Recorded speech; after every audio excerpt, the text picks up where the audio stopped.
हमारी आवाज़ को, मेरी आवाज़ को, पेरेंट्स की आवाज़ को, बच्चों की आवाज़ को न्याय के लिए आप मीडिया में लाइए और बताइए कि किस तरह का ये व्यवहार चल रहा है। ठीक है जी, ठीक है सर। Thank you.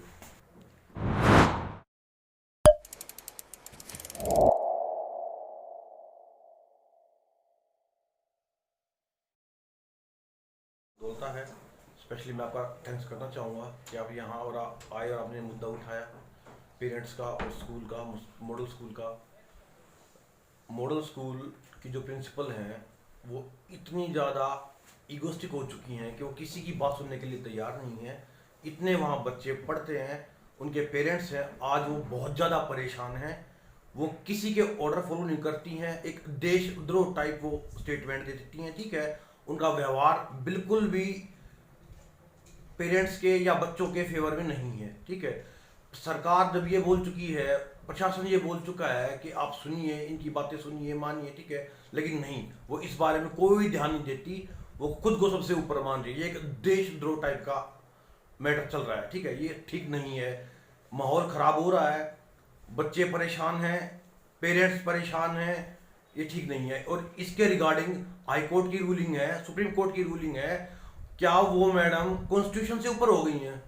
संविधान भी एक चीज है जिसके बेस पे हमारा देश चल रहा है। ठीक है, उसको तो पालना करे, उसकी तो पालना करे मैडम, लेकिन नहीं, कोई पालना नहीं है, कोई कुछ नहीं है। ठीक है, तो मेरी आपसे रिक्वेस्ट है, अब हमारी आवाज को, मेरी आवाज को, पेरेंट्स की आवाज को, बच्चों की आवाज को न्याय के लिए आप मीडिया में लाइए और बताइए कि किस तरह का ये व्यवहार चल रहा है। ठीक है जी, ठीक है सर। Thank you. और अब तक इनको फुटबॉल बना रखा है इधर से उधर का। सर किसको फुटबॉल बना दिया?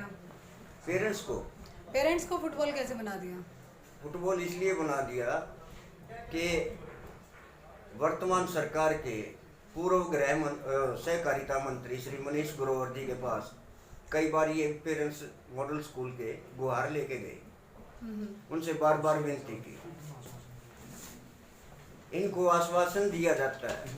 सर किस बात की विनती लेके गए थे? ये कोरोना काल के दौरान अर्थ की रिलीफ के लिए, जी। जिसमें तमाम अन्य खर्चे जो शिक्षा के नाम से स्कूल मैनेजमेंट, प्राइवेट स्कूल वाले पेरेंट्स को आश्वासन करने के लिए तमाम प्रकार से अन्य चार्जेस जोड़ के जो पेरेंट्स की कमर तोड़ते हैं। हाँ जी सर, मॉडल स्कूल में प्रिंसिपल के साथ क्या झगड़ा चल रहा है आपका? मॉडल स्कूल में हमारे पेरेंट्स का झगड़ा सिर्फ इस बात पे चल रहा है कि न्यायालय का जो आदेश है उसका भी उल्लंघन करते हुए ठीक। पेरेंट्स पे चार्जेस के नाम से फोर्स डाला जा रहा है, जबकि कोरोना काल के दौरान हर वर्ग की आर्थिक स्थिति डामाडोल है, बिल्कुल नाजुक है, बच्चों का निर्वाह करना ही बामुश्किल हो रहा है पेरेंट्स के लिए, और स्कूल के चार्जेस कहाँ से पे करेंगे? जबकि पेरेंट्स ये लिखित में देने को तैयार है कि जैसे ही हमारे पास पैसा आ जाएगा हम बाइज्जत देंगे, लेकिन पेरेंट्स अपनी मनमानी, स्कूल मैनेजमेंट की प्रिंसिपल अपनी मनमानी पे उतारू है, जो ना डीसी साहब के आदेश को मानती, ना पूर्व सहकारिता मंत्री श्री मनीष ग्रोवर जी के आदेश को मानती, हाई कोर्ट के ना सब है जी, और हाई कोर्ट को भी धत्ता बता रही है।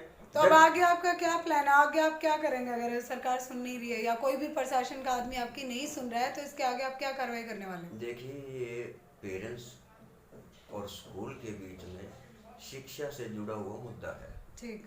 नेक्स्ट स्टेप हमारा शिक्षा मंत्री पे होगा। अच्छा।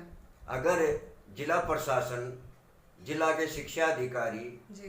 पूर्व सहकारिता मंत्री, मेयर साहब, डीसी साहब अगर मॉडल स्कूल के पेरेंट्स को रिलीफ नहीं देंगे तो अगला पड़ाव हमारा शिक्षा मंत्री जी की कोठी पे होगा, जो धरने के रूप में दिया जाएगा, ताकि शिक्षा मंत्री जी इस मामले को गौर करें और पेरेंट्स के हित में सुलझाने। मैं अतुल भारद्वाज और मेरे बच्चे मॉडल स्कूल में पढ़ते हैं। काफ़ी दिनों से हमारा एक जो मुद्दा चलता आ रहा है अभी से स्कूल प्रशासन प्रबंधन के और पेरेंट्स के बीच में, हमारी शुरू से लेकर अब तक हम डीसी साहब से भी लगभग 4 से 5 बार मिल चुके हैं। डीसी साहब ने भी हमारे को बार बार आश्वासन दिया है और हमारे पक्ष में भी उन्होंने बोला है कि आपका जो भी प्रॉब्लम है, जो जेन्युइन प्रॉब्लम है, उसका हम निदान करेंगे। इससे संबंधित हम डीईओ मैडम से, डीडब्ल्यूओ मैडम से, बीईओ मैडम से, साथ साथ हम अपना म्यूनिसिपल कमिश्नर से, सबसे हम लोग मिल चुके हैं अपने लेवल के ऊपर। और हमने यही प्रार्थना करी है कि हमारी जो भी प्रॉब्लम है जेन्युइन, इसका जल्दी से जल्दी निपटान करा जाए। क्योंकि रोज रोज ना तो जी हमारे पास इतना समय है, ना ही उनके पास। हम किसी के साथ भी बॉदरेशन नहीं चाहते। हमारे बच्चे पढ़ते, पहले से ही पढ़ते आए हैं, आगे भी हम चाहते हैं बच्चे आराम से पढ़ें और स्कूल मैनेजमेंट अपना काम करे। लेकिन ये जो रस्साकसी का खेल बना दिया गया है प्रबंधन की तरफ से, कोई भी निपटारा करने का, कोई भी एक होता है झगड़ा हो जाए तो आदमी का सुलझेड़ा 19-21 कैसे भी करके उसको सुलझाया जाता है, लेकिन प्रशासन की तरफ से, स्कूल प्रबंधन की तरफ से किसी भी प्रकार का कोई भी स्टेप नहीं उठाया सर गया। आपको क्या लगता है कि कहाँ पे चटक गया फिर, अगर प्रॉब्लम कहाँ पर आ रही है? मैडम सारा करना तो देखो जी डीसी साहब ने है। ठीक, डीसी साहब की एक आवाज हो जाए तो क्या प्रिंसिपल को उसको मना कर सकते हैं? कोई भी मना नहीं कर सकता। डीसी साहब चेयरमैन है। सर डीसी जब साहब, कोर्ट का भी फैसला आ चुका है तो डीसी साहब अपनी मनमानी क्यों कर रहे हैं? मैडम ये तो अब डीसी साहब बता सकते हैं। देखो मैं तो डीसी हूँ नहीं, डीसी अगर मैं होता तो बात कुछ और होती। लेकिन डीसी साहब भी किस चीज में अटके हुए हैं, क्या उनकी मजबूरियां हैं, किस वजह से वो नहीं कर पा रहे हैं, ये चीज डीसी साहब बताए। लेकिन हमारी डीसी साहब से हाथ जोड़ के प्रार्थना है कि जो भी प्रॉब्लम हो रही है उसका जल्दी से जल्दी निपटान करवाएं। स्कूल प्रबंधन का रवैया भी हमारे लिए बहुत खराब रहा है। भाई हमारे को इस तरह से ट्रीट करा गया लास्ट टाइम तो कि जैसे हम कोई डाकू डकैत, कोई हम इरेलीवेंट पर्सन है कि भाई ऐसा क्या हम, हुआ सर? वो पुलिस बुला ली थी, दरवाजे लॉक कर दिए गए, पुलिस से बुला के बाहर के लोग यहाँ पे आके उड़दंग कर रहे हैं। बाद में पुलिस ने तफ्तीश करी, बात करी हमारे से।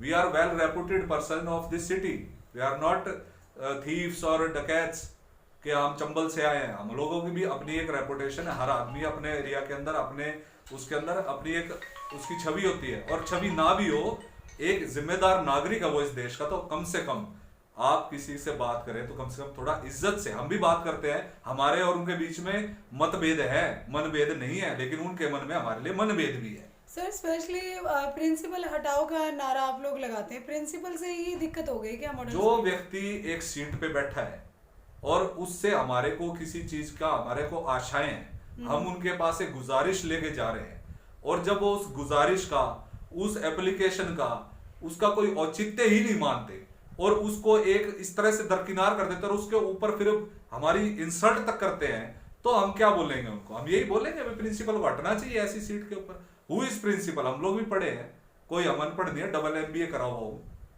लेकिन हमारे जो स्कूल और पेरेंट्स के बीच में इस तरह की दिक्कतें होने के बाद लगता है कि बच्चों पे क्या असर पड़ेगा इन बातों? नहीं, मेरे हिसाब से देखो जी, हमारे बच्चों पे यदि स्कूल प्रबंधन इस पे अगर बच्चों पे कोई असर डालेगा तो फिर इनके लिए तो डूब के मरने वाली बात होगी।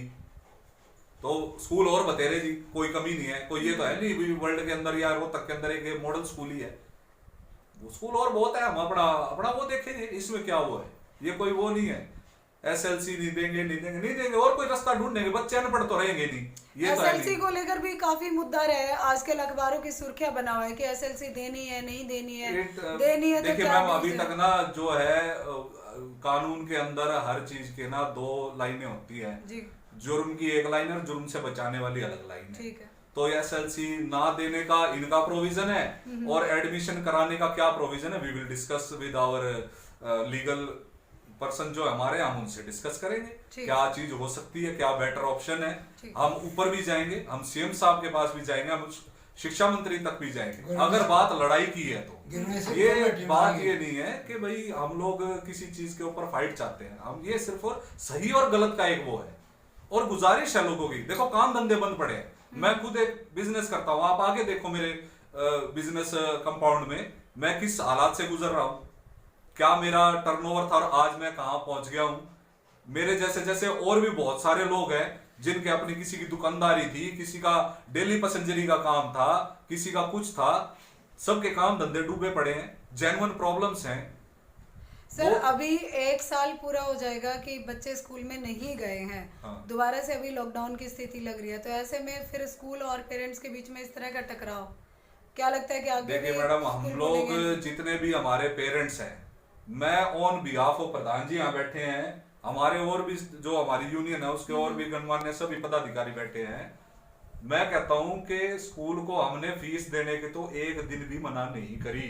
अगर स्कूल प्रबंधन हमारे को ये बता देना कि हमने फीस की मना करी है तो जो वो कह देंगे ना वो हम करने को रेडी है। हमने फीस की मना नहीं करी, हमने सिर्फ एनुअल चार्जेस जो स्कूल प्रबंधन लगा है, डेवलपमेंट चार्ज या जो भी है, मैं उसमें थोड़ा करूंगा, मोटा मोटी जो 9,000 रुपए फालतू मांगे जा रहे हैं, 9-10,000 रुपए फालतू मांगे जा रहे हैं। जब बच्चों ने एक साल में उस चीज को यूज ही नहीं करा तो किस चीज के मांग रहे हैं। हम जो ट्यूशन फीस है उसको देने के लिए जब से ऑनलाइन क्लासेस लगी हैं, we are very well ready to pay that fees. हमने मना नहीं करा, और जिसने नहीं कर रखी फीस हम उसको बिल्कुल बोलेंगे भैया आप अपनी फीस भरो। अगर वो नहीं भरता है तो हम उसके साथ भी नहीं देंगे। फिर भाई कोई ऐसा बंदा भी होता है जो कहता है जी मैं तो नहीं दे सकता, मैं तो ट्यूशन फीस भी नहीं दूंगा, तो वो स्कूल का और उनका देखो आपसी वो है, उसमें हम साथ नहीं है। हमारा सिर्फ एक जो हमारी गुजारिश है वो केवल एनुअल चार्जेस और इसकी है, आप इसको माफ करके आप ट्यूशन फीस हमारे से ले लीजिए, आप भी खुश हम भी खुश। क्यों खाम खा रोज का झगड़ा बना रखे, ये अच्छी बात नहीं है। ठीक है।